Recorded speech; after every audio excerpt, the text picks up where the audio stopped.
ونشهد أن لا إله إلا الله وحده لا شريك له ونشهد أن سيدنا وسندنا ومولانا محمدا عبده ورسوله أرسله بالحق بشيرا ونذيرا بين يدي الساعة من يطع الله ورسوله فقد فاز فوزا عظيما أما بعد فأعوذ بالله من الشيطان الرجيم بسم الله الرحمن الرحيم إنا أنزلناه في ليلة القدر وما أدراك ما ليلة القدر ليلة القدر خير من ألف شهر تنزل الملائكة والروح فيها بإذن ربهم من كل أمر سلام هي حتى مطلع الفجر صدق الله العظيم وصدق رسوله النبي الكريم ونحن على ذلك من الشاهدين والشاكرين والحمد لله رب العالمين رب اشرح لي صدري ويسر لي أمري واحلل عقدة من لساني يفقهوا قولي رب زدني علما اللهم صل على محمد وعلى آل محمد كما صليت على إبراهيم وعلى آل إبراهيم إنك حميد مجيد اللهم بارك على محمد وعلى آل محمد كما باركت على إبراهيم وعلى آل إبراهيم إنك حميد مجيد بزرگان محترم میرے پیارے عزیز دوستوں اور پردہ نشین اسلامی خواتین، رمضان المبارک کا آخری عشرہ گزر رہا ہے۔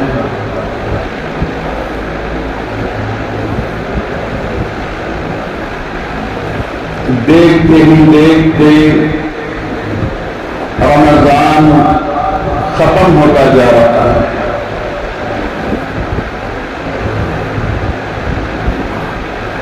رمضان کے برکتیں حاصل کرنے کے لیے کئی مہینوں سے انتظار تھا، رمضان آئے گا رمضان آئے گا۔ رجب کے مہینے سے پیارے آقا کی سنت پر عمل کرتے ہوئے دعا مانگا کرتے تھے، اللہم بارک لنا فی رجب و شعبان وبلغنا رمضان۔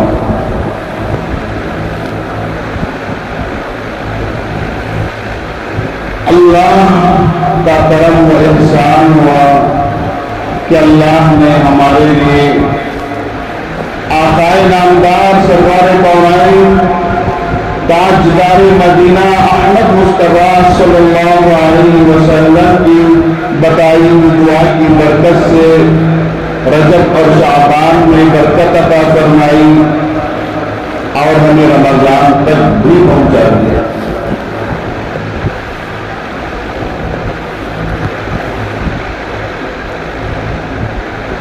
رمضان میں جتنی عبادتیں کرنا تھا، فرائض تھے، سنت مؤکدات کی تراویح، اللہ کے خوش نصیب بندوں نے ان پر عمل کیا۔ واجب عمل کا قرآن کا، بہت سارے خوش نصیبوں نے رمضان مبارک میں قرآن بھی ختم کی، کیونکہ پیارے آقا سرکار دو عالم صلی اللہ علیہ وسلم کا ارشاد ہے کہ مسلمان ہونے کے ناطے کلمہ پڑھنے والے کے حق ہے کہ سال میں ایک مرتبہ کم از کم قرآن کا ختم کرنا واجب ہے۔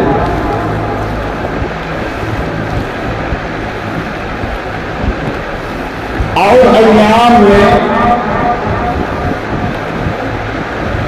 قرآن مجید پڑھنے کے لیے ہمیں وقت نہیں ملتا، کاروبار کا ٹینشن، بزنس کا ٹینشن، ادھر جاؤ ادھر آؤ، بہت ساروں کو وقت نہیں ملتا ہے، لیکن خوش نصیب بندے روزانہ کچھ نہ کچھ ایک صفحہ آدھا صفحہ پڑھ لیتے ہیں، لیکن اکثر کی حالت ہوئی کہ رمضان کے علاوہ بقیہ ایام میں قرآن کھولنے کی نوبت تک نہیں آتی۔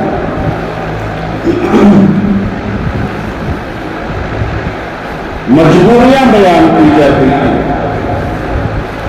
لیکن وہی افراد وہی احباب گھنٹے گھنٹے فونوں میں بات کرنے گزار دیتے ہیں، روڈوں میں کھڑے ہو کر قیمتوں میں وقت گزار دیتے ہیں،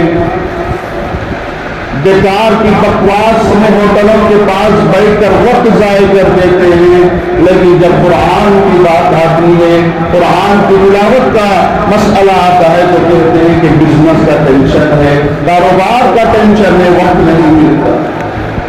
بہرحال اللہ بہتر جانتا ہے۔ فقہاء نے لکھا ہے کہ مسلمان کلمہ پڑھنے والا کم از کم سال میں ایک مرتبہ قرآن مجید کا ختم کرنا اس کے لیے واجب ہے، چاہے وہ پڑھ کر، اگر پڑھنا نہیں آتا تو سن کر اس کو ختم کرنا واجب ہے۔ آج ہمارا بڑا مسئلہ یہ ہے کہ ہم لوگ قرآن نہیں پڑھتے، قرآن پڑھنے کو، قرآن سیکھنے میں شرم محسوس کرتے ہیں۔ وہ قرآن جس نے اس دنیا میں آیا اس سے پہلے کی حالت بڑی جہالت کی تھی، لوگوں کے اندر رحم دل نہیں تھی، لوگوں کا دل پتھر تھا،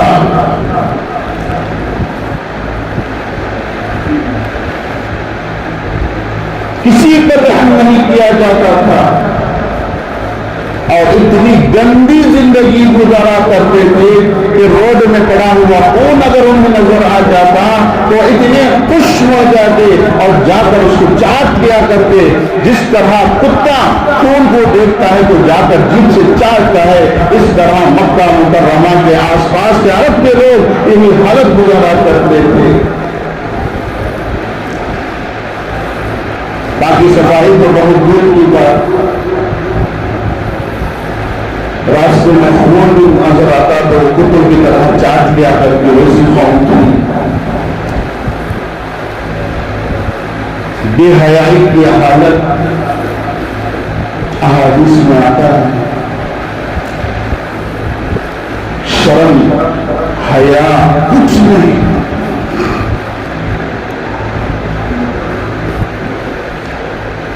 شرم اور حیا کا نام بھی نہیں۔ کعبۃ اللہ ہے، اللہ کا گھر ہے، عرب کے اندر، حجاز کے اندر، لیکن جب کعبۃ اللہ کے پاس جاتے تو اپنے سارے کپڑوں کو اتار دیتے، یہ کپڑا بھی جسم پر نہیں رہتا تھا، نہ مرد نہ عورتیں نہ بچے نہ بوڑھے کسی کی کوئی تفریق نہیں، اتنی بے حیائی کہ اللہ کا گھر کا طواف کرنے کے لیے آتے ہیں تو باہر ہی سے باب العمرہ بول کے صفا مروہ کے پاس گیٹ ہے، اس گیٹ سے داخل ہوتے تو اپنے سارے کپڑوں کو نکال کر وہاں رکھ دیتے اور بالکل ننگے برہنہ آ کر اللہ کا گھر کا طواف کیا کرتے تھے۔ ایسی گری ہوئی قوم، غصہ اتنا شدت کا کہ احادیث میں آتا ہے عرب کے اندر جانوروں میں اونٹ بہت زیادہ پسند، پہلے زمانے سے آج تک بھی عرب کے لوگ اونٹ پسند کرتے ہیں۔ تو ہر گھر کے اندر اونٹ کو پالنا ان کا فیشن شوق، تو پہلے زمانے میں اونٹوں کے ریوڑ ہوا کرتے تھے، جس طرح ہمارے علاقوں میں بکریاں بکرے چھیلیاں پالنے کا رواج ہے، اور پانی کی قلت، پانی کئی کلومیٹر کے بعد ایک کنواں بوڑی ہوا کرتی، اس میں پانی ملتا، پینے کے لیے بھی جانوروں کو پلانے کے لیے بھی وہی پانی، تو بڑے بڑے وہ ٹوٹیاں بنا دیتے، اس میں پانی سہج کر ڈالتے اور اونٹ ان کے آ کر پیا کرتے تھے۔ احادیث میں آتا ہے کہ اگر کوئی قافلہ والا پہلے سے آ کر وہاں اپنے جانوروں کو اونٹوں کو پانی پلاتا ہے، ان میں سے اگر بھول کر بھی کسی اور کا اونٹ آ کر وہاں پر پانی پی لے تو اتنی لڑائی ہوتی کہ خون خرابہ ہو جاتا، مار کے اور مرنے کے لیے تیار ہو جاتے۔ پیارے آقا سرکار دو عالم صلی اللہ علیہ وسلم کا فرمان ہے، احادیث میں اتنی غفلت کی زندگی وہ گزارا کیا کرتے تھے کہ اگر ان کا اونٹ سے پہلے کوئی اور اونٹ پی لیتا پانی تو اس کی وجہ سے اتنی لڑائیاں ہوتی، اتنے کہ جانے جاتے ہوئے اسے آگ مارتا اور یہ جب اس کو مارتا، اس کا خاندان اس خاندان کو مارتا اور اس کا خاندان اس کو مارتا، اس طرح مارتے مارتے جو گھر کا سب سے بڑا آدمی تھا، جو گھر کا بڑا پہلوان تھا، جو گھر کا ذمہ دار تھا، وہ جب مرنے کا وقت اس کا آتا تو یہ وصیت کرتا کہ بیٹا میں مر رہا ہوں لیکن فلاں سے میری دشمنی ہے، تم اس کو باقی رکھنا۔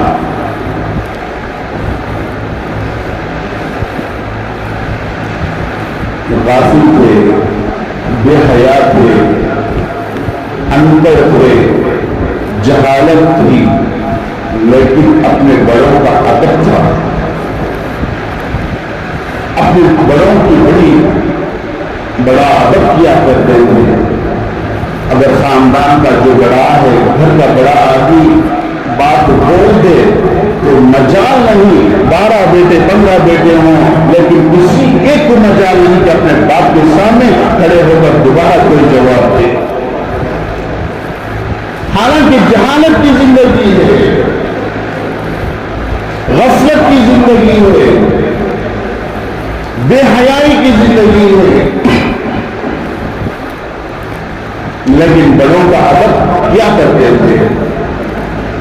خاندان کا جو بڑا ہوتا ہے، قبیلے کا جو بڑا ہوتا ہے، جو ذمہ دار ہوتا ہے، وہ اگر کوئی بات کہتے تو کسی کی مجال نہیں کہ اپنے قبیلے کے بڑے آدمی کا بات پر انکار کرے، انگلی اٹھائے۔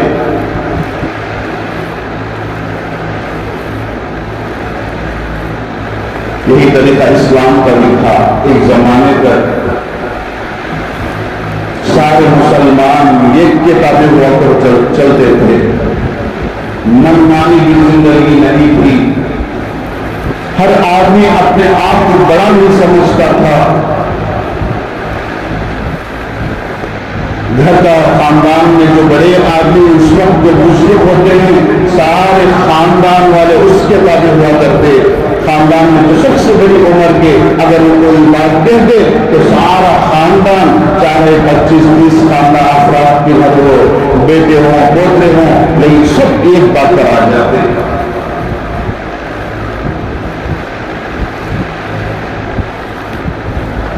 لیکن غیروں کے اندر نااتفاقی تھی پہلے زمانے میں، آج سے چند سال پہلے وہ ڈٹے ہوئے تھے، کسی کی نہیں سنا کرتے تھے، لیکن مسلمانوں کی ایک فطرت تھی کہ اپنے خاندان کے، اپنے علاقے کے بڑے آدمیوں کی بات کو فوراً عمل کرتے۔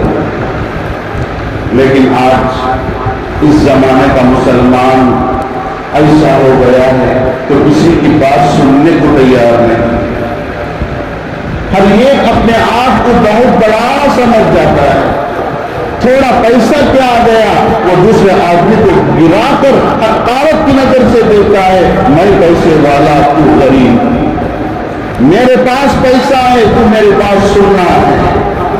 گھمنڈ، تکبر جو پہلے اوروں کے پاس تھا وہ ہمارے اندر آ گیا، اور ہمارے اندر جو اتفاق تھا، ہم یہ کتابیں ہوا کر چڑھا کرتے تھے، آج وہ غیر لے لیے، وہ ایک پلیٹ فارم پر نہیں، ان کا اگر کوئی بڑا کہہ دے تو سب اس کو فالو کرتے ہیں۔ اور جو مسلمانوں کی صفت تھی، مسلمان جو عمل کیا کرتے تھے، پیارے آقا کی بات پر عمل کیا کرتے تھے، آج مسلمان اسے عیب سمجھتے ہیں۔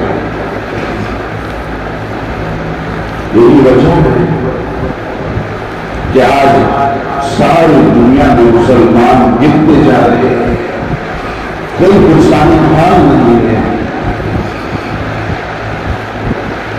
تو میرے پیارے عزیز دوستوں، مسلمان ایک زمانے میں ایسی حالت میں بھی گزرا ہے کہ نہ کھانے کو کوئی تھا، نہ پینے کے لیے انتظام تھا، لیکن آقا نامدار کی بات پر عمل کیا کرتا تھا۔ اس دنیا میں اسلام آنے سے پہلے زندگی بڑی خراب تھی، لوگوں میں شرم و حیا نہ تھا، ظلم زبردستی ان کا پیشہ تھا، اپنی اولاد کو ختم کرنا وہ فخر محسوس کیا کرتے تھے، عورتوں کو نفرت کی نظر سے دیکھا کرتے، اگر کسی گھر میں عورت ہوتی تو سمجھتے یہ ذلیل قسم کی قوم ہے، ان کے اوپر تشدد کیا کرتے، ان کے اوپر ظلم اٹھایا کرتے تھے۔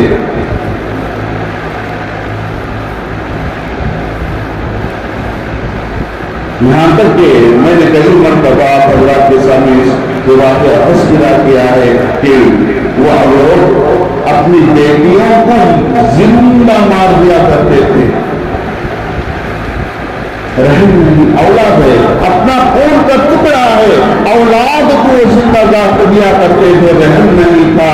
آج وہ عام مکہ مکرمہ میں موجود ہے، جہاں وہ جا کر کعبۃ اللہ سے تھوڑی دور کے پاس دار التوحید پر ایک بہت بڑی ہوٹل ہے، اس کے سامنے پلیس ہے، مکہ مکرمہ کو آباد گئے ہیں، وہ جانتے ہیں کہ مکہ مکرمہ میں ایک چھوٹی سی جگہ پہ کتنا مشکل ہے، ایسی ٹیکنالوجی سے پہاڑوں کے اوپر انہوں نے عمارتیں بنا دی، کوئی جگہ خالی نہیں، لیکن ایک مقام ہے چھوٹا سا جتنا ہماری مسجد ہے، اتنا ایک مقام باقی ہے، وہاں آج بھی ہر طرف بلڈنگیں بڑے بڑے 25 امتاز 30 امتاز 40 امتاز کی بلڈنگیں ہیں، لیکن اتنا مقام جتنا ہماری مسجد معمور ہے اتنا مقام آج بھی خالی پڑا ہے۔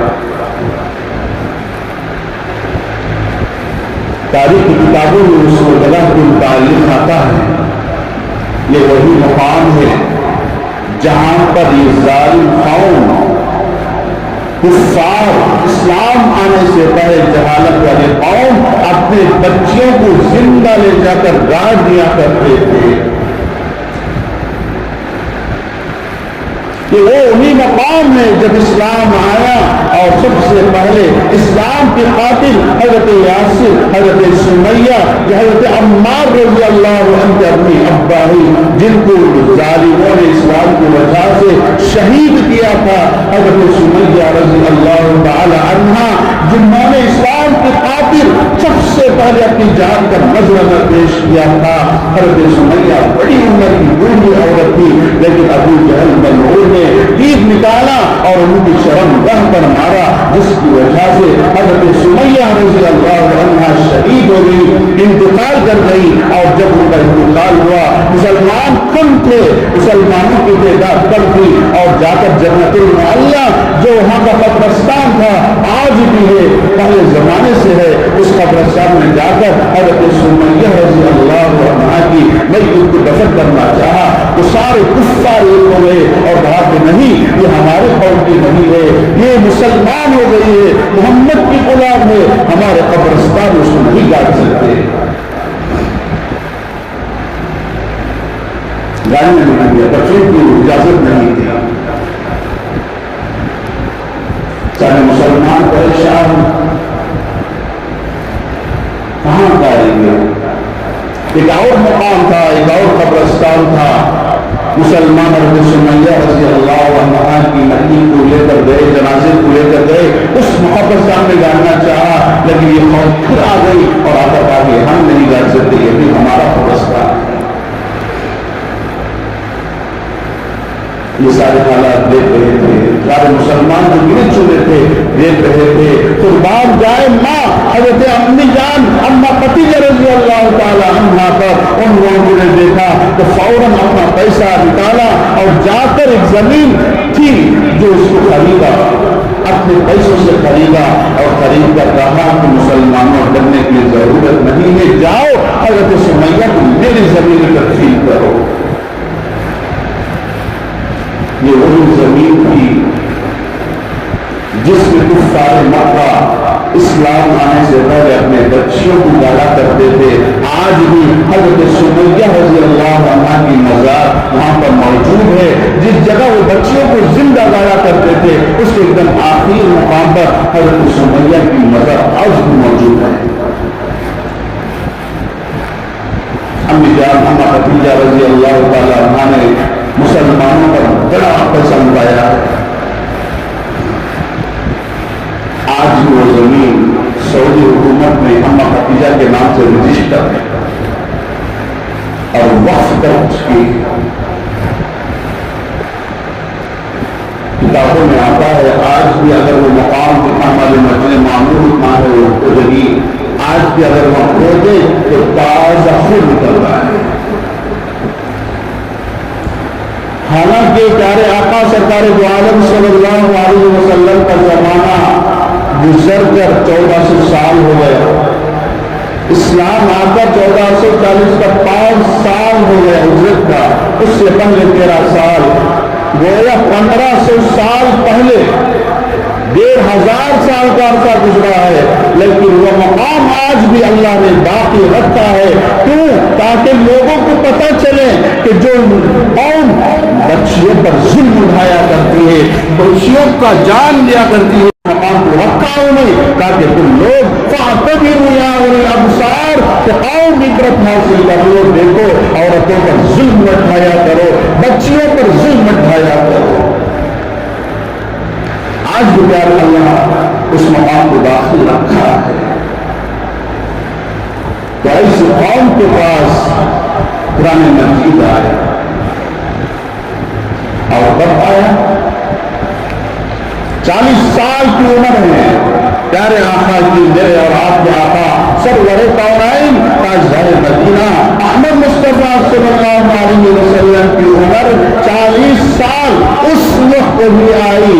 اقرأ بسم ربک الذی خلق، خلق الانسان من علق، اقرأ وربک الاکرم الذی علم بالقلم۔ سب سے پہلے اس دنیا کے اندر قرآن مجید یہی آیت نازل ہوئی۔ وہی قوم تھی جو بدتر ہوئی تھی، ظالم تھی، بے حیا تھی، لیکن وہی قوم جو اسلام میں داخل ہوئی، مسلمان ہوئے تو ان کے دل اتنے بدلے کہ اللہ رب العزت نے ان کے دل پر اتنا رحم کر دیا کہ اپنے آپ کو بہت دور کی بات، اپنے اولاد کو بہت دور کی بات، مسلمان بھائی اگر اپنا اسلام والا کلمہ پڑھنے والا مر رہا ہے تو خود پیاسا ہو کر مرنا کوئی پسند تھا، لیکن مسلمان بھائی کو پیاسا دینا ان کو پسند نہ تھا۔ ذرا غور کرے، وہی قوم تھے، وہی انسان تھے، کوئی اور آسمان سے نہیں اترے، صرف چند سالوں کا فاصلہ۔ قرآن آنے سے پہلے 2-3 سال کا قرآن اترا، 5-6 سال کا حصہ، لیکن انسان کا دل بدل گیا، نرم ہو گیا، پتھر قوم نرم ہو گئی۔ مدینہ منورہ ہجرت کے بعد پیارے آقا سرکار دو عالم صلی اللہ علیہ وسلم ایک غزوہ میں کفار سے مقابلے کے لیے گئے ہوئے تھے۔ دو بھائی چچیرے تائرہ بھائی کے دونوں شریک تھے۔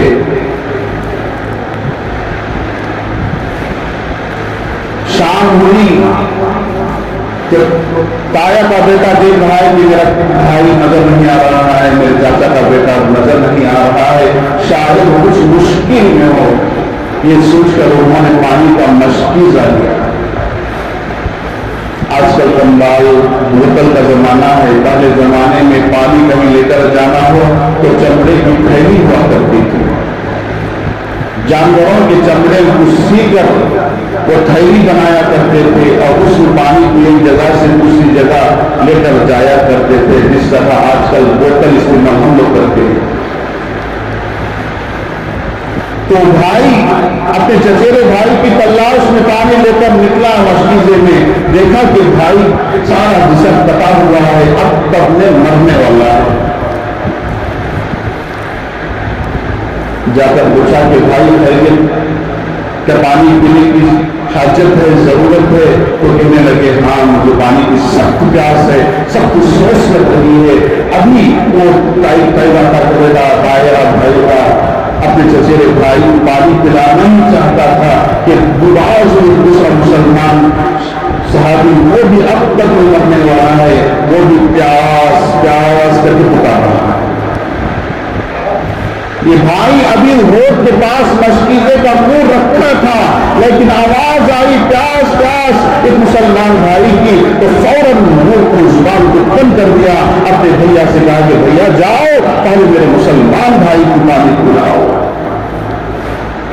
حدیث میں آتا ہے وہ بڑے بھائی لے گئے اس دوسرے مسلمان کو پانی پلانے کے لیے، ہوٹ کے پاس ابھی اس کا منہ رکھے تھے کہ تیسرا آدمی مسلمان بھائی وہ پیاس پیاس پکار رہا ہے، تو دوسرا مسلمان بھائی بھی اپنے منہ کو بند کر دیا اور کہا کہ جاؤ پہلے اس کو پانی پلاؤ۔ میرا مسلمان بھائی پیاس کی طرف رہا ہے، جاؤ اس کو پانی پلاؤ۔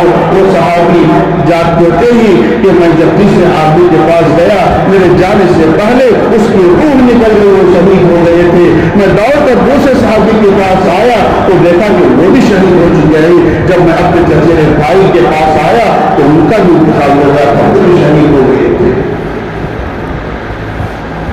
تو میرے پیارے عزیز دوستوں، یہی وہ قوم تھی کھپتر بھی، اپنے بچیوں کو لوگ زندہ گار دیا کرتے تھے، لیکن جب ان کے سینوں کے اندر قرآن آیا، اللہ کی عظمت آئی، ایک اللہ کا ایمان بنا، تو وہ اپنے مسلمان بھائی کو پیاسا دیکھنا پسند نہیں، خود بھوکا پیاسا مر جانا پسند تھا۔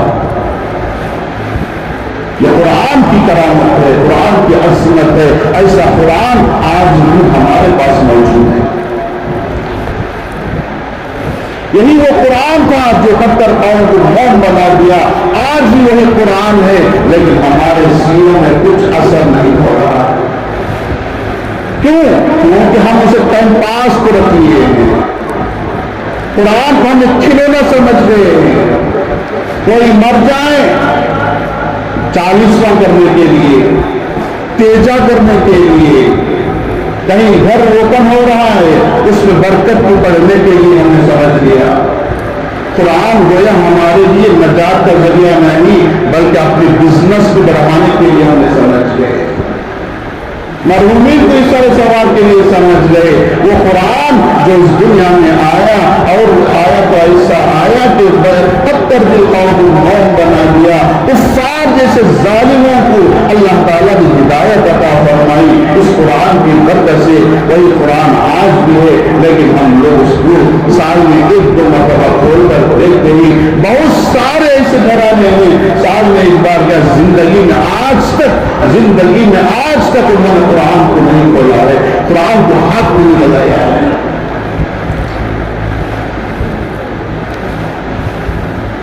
بڑی افسوس کی بات ہے کہ مسلمان ہیں، کلمہ پڑھنے والے ہیں، گھروں میں قرآن موجود ہے، جوس دان میں تھیلی کے اندر رکھے ہوئے ہیں. جب گھر میں دلہن آئی تو رواج کے طور پر اس نے سب سے پہلے گھر میں قرآن کو بھیجا. وہ قرآن اس وقت جب شادی ہوئی اس وقت لائے، گھر میں ٹاپ پر رکھ دیے، اونچائی میں محراب میں رکھ دیے، اور اس کے بعد سے 3 بچے 4 بچے ہو گئے، لیکن اس کو کھولنے کی نوبت نہیں آئی. آج ہماری قوم کی یہ حالت. ابھی چند ماہ پہلے مجلس دعوت الخیر میں بوسیدہ قرآن مجید کو جو پھٹے ہوئے ہیں ویسے قرآنوں کو سلیکٹ کیا، جمع کیا تاکہ گھروں میں بے ادبی نہ ہو جائے. اسے لے جا کر خبر کھود کر اس کو تقسیم کر دیں، کیونکہ قرآن کو ایسی جگہ پھینک دینا ہے، پاؤں لگانا حرام ہے. اگر کوئی جان بوجھ کر اس طرح کرتا ہے تو اس کا ایمان نکل جاتا ہے، وہ کافر ہو جاتا ہے. قرآن کا پیپر یا قرآن کو کوئی جان بوجھ کر نیچے گرا دے، جان بوجھ کر، تو وہ کافر ہو جاتا ہے. ہاں بھول سے گر جائے، ارادہ نہیں تھا، اوپر سے کوئی چیز لے رہے تھے، اچانک پھسل کر گر گیا تو اللہ تعالیٰ معاف فرما دیتے ہیں. بھول سے ہونے کی وجہ سے اس صدقہ دے دیے، مسئلہ حل. لیکن اگر وہی کوئی مسلمان ہو یا اٹھایا جان بوجھ کے قرآن کو پھینکا یا قرآن کے لکھے ہوئے پیپروں کو پھینک دیا اور پاؤں کے نیچے آ گئے یا نیچے گر گئے تو اس کا ایمان خطرے میں ہو جاتا ہے. یہی وجہ سے حضرت فقہاء نے لکھا ہے کہ اپنے اگر کوئی کیلنڈر بناتا ہے یا رمضان کارڈ بناتا ہے تو اس میں قرآن کی آیتیں ہرگز نہ لکھو، تاکہ لوگوں کو پتہ نہیں چلتا. رمضان ہو گیا تو کارڈ کو پھینک دیتے ہیں. بہت سارے ہمارے مسجد کے باہر بھی کچرے دانوں کے پاس دیکھنے میں ملتے ہیں کہ قرآن کے پیپروں کو پھینک دیتے ہیں. بڑے بڑے قرآن کی آیتیں ہوتے ہیں، دعائیں ہوتے ہیں، کہ مسلمان غفلت سے اس کو پھینک دیتا ہے. یہ بہت بڑا گناہ ہے. جو قرآن کے پیپروں کی دعاؤں کو ادب کی نظر سے دیکھتا ہے، اللہ تعالیٰ انہیں ہدایت عطا فرما دیتے ہیں. یہ کتابوں میں واقع آتا ہے، ایک بڑا شرابی تھا، بہت بڑا شرابی، نہ دن دیکھتا تھا نہ رات دیکھتا تھا، ہمیشہ پی کر نشے میں. ایک مرتبہ وہ گھر کی طرف آ رہا ہے، فل مست ہے، ہوش نہیں ہے، ڈولتا ہوا آ رہا ہے. کتابوں میں لکھا ہے ایک دم مست حالت میں آ رہا ہے، کوئی احساس نہیں ہے، اسے عقل ختم ہو گئی ہے. اتنا پی لیا ہے کہ پاؤں زمین پر صحیح طور پر ٹکتے نہیں رہے گی، لڑتا گرتا بڑھتا ہو جا رہا ہے. اچانک ایک جگہ اس کی نظر پڑی، ایک جگہ اللہ کا نام لکھا ہوا پڑا ہوا ہے، بسم اللہ الرحمن الرحیم. اس طرح کچھ لکھا ہوا پیپر روڈ پہ پڑا ہوا ہے، اور وہ دیکھنے والا کون؟ ایک شرابی ہے. ہم اتنا مست شراب میں ہے کہ اسے ہوش اڑ گئی. ایسی حالت میں بھی اس کی نظر ایک ٹکڑے پر پیپر پر پڑتی ہے اور اس میں لکھا ہوا ہے بسم اللہ الرحمن الرحیم. وہ حالت میں اس پیپر کو اٹھاتا ہے اور اس کو پاک کرتا ہے، پیار کرتا ہے، سر کے اوپر رکھتا ہے، اور اسی حالت میں گرتا پڑتا گھر جاتا ہے. گھر کے اندر فکر کا بوتل تھا، اس کو لے کر اکثر اس میں ڈالتا ہے کہ میرے اللہ کا کلام ہے. وہ سمجھ کر اس نشے کی حالت میں، پینے کی شراب کی حالت میں اس پیپر کی ادب و احترام کرتا ہے اور اٹھا کر عطر لگا کر اپنے گھر میں الماری میں اوپر رکھتا ہے اور اسی حالت میں گر جاتا ہے. کتابوں میں لکھا ہے کہ اسی حالت میں گرا ہے، اور جب اٹھا تو اللہ رب العزت کی اس کی ادا اتنی پسند آئی کہ اللہ تعالیٰ اس وقت کے جو بڑے اولیاء تھے ان کو الہام کیا کہ جاؤ جا کر اس کو بشارت دو کہ اس نے میرے نام کی عظمت کی ہے، لہذا اس کے سارے گناہ کو معاف کر دیا. اور اس وقت دنیا میں جتنے اولیاء اللہ ہیں ان سب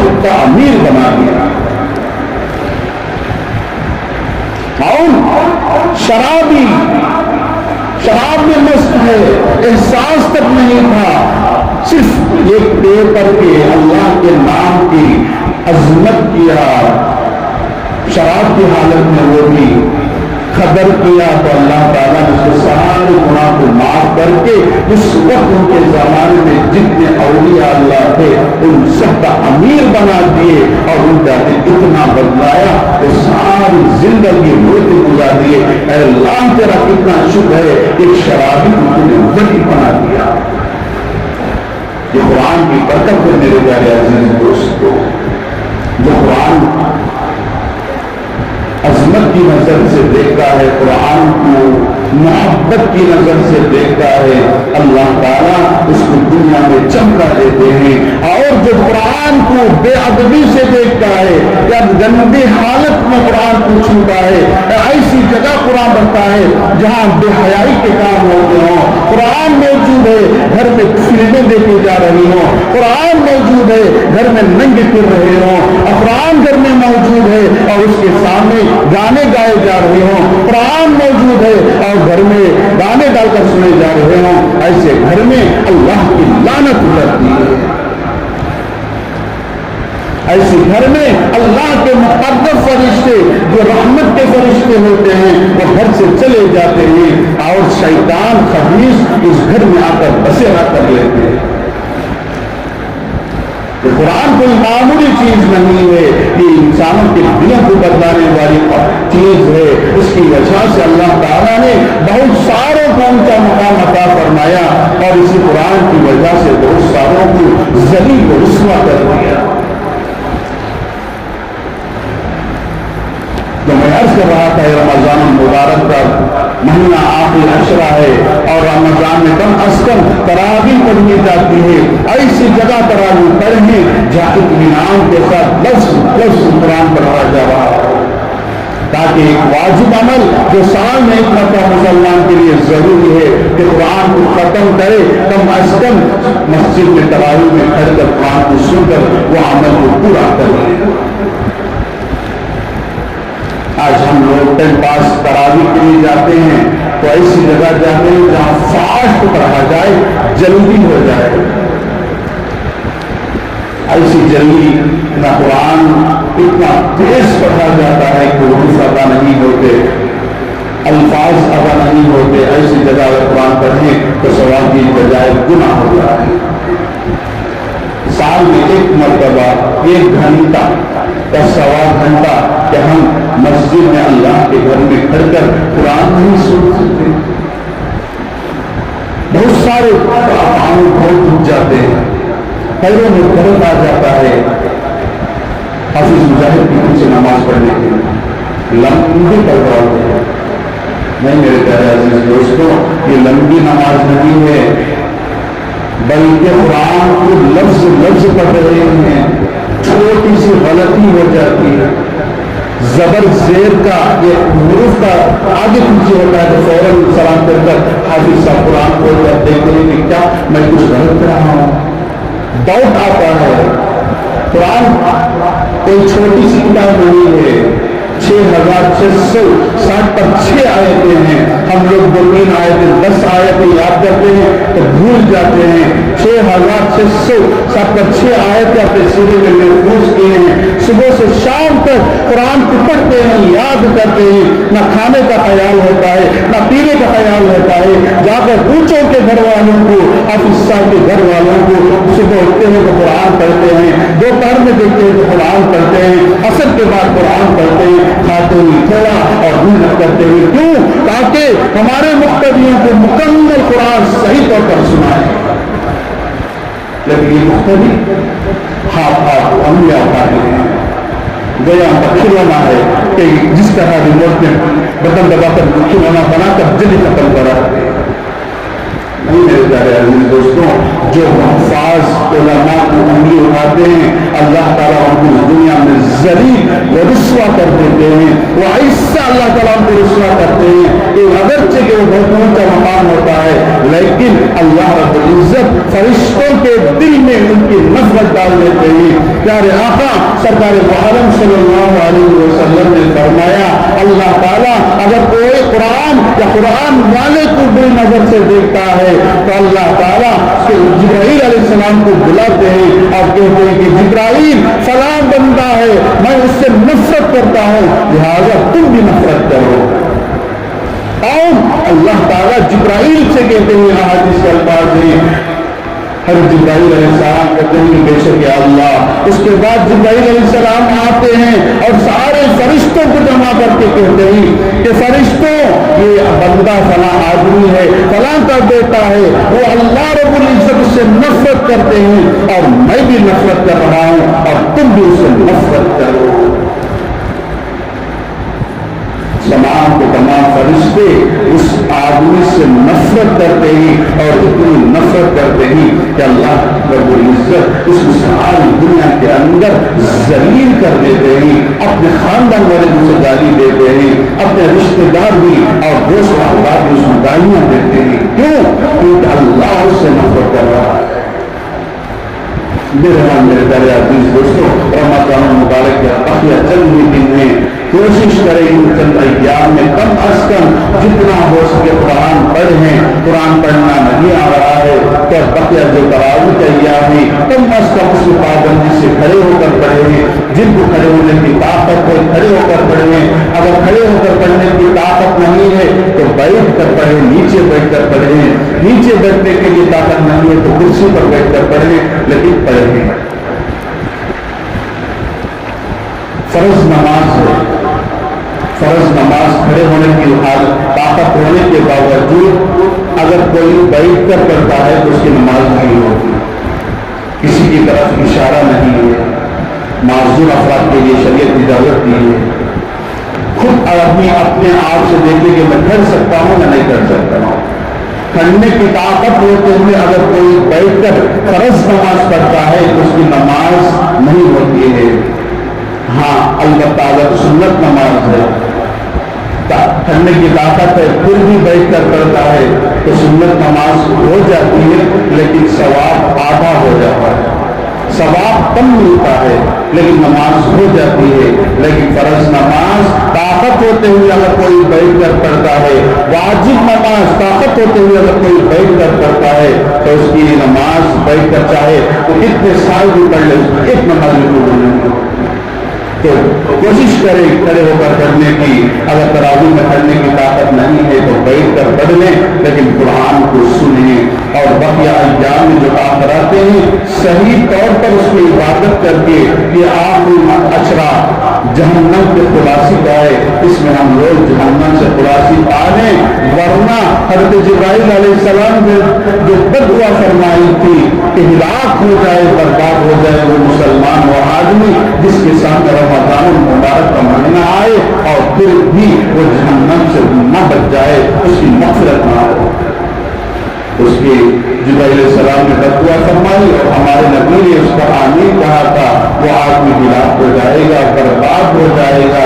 اس لیے کوشش کرے ہلاکت سے بچنے کے لیے جو بقیہ ایام میں اس میں صحیح طور پر تراویح پڑھے، روزے رکھے اور اللہ سے رو کر جہنم سے بچنے کے لیے دعا مانگتے رہے۔ اللہم اجرنا من النار، اللہم اجرنی من النار، اللہم اجرنی من النار۔ اگر جوان ہیں بلغ افراد ہیں تو اللہم اجرنا من النار مانگتے رہے، انشاءاللہ اللہ تعالیٰ ہمیں جہنم سے خلاصہ فرما دے گا۔